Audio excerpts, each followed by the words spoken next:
In today's video, I'm going to show you how to replace the ink cartridges in your Brother MFC-J4540dw Printer. You can see the ink cartridge chamber is just in the front, so you have to press it down and open. Now take the ink cartridges out.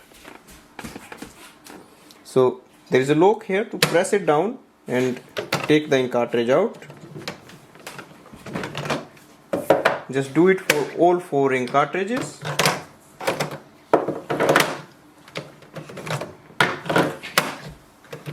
Now take your new ink cartridge. Now slide it in, so simply like this, and push it in. So it locks.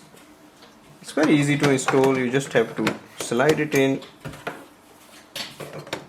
and it goes very smoothly. Now close the ink chamber. So this way we can install the ink cartridges. Thanks for watching.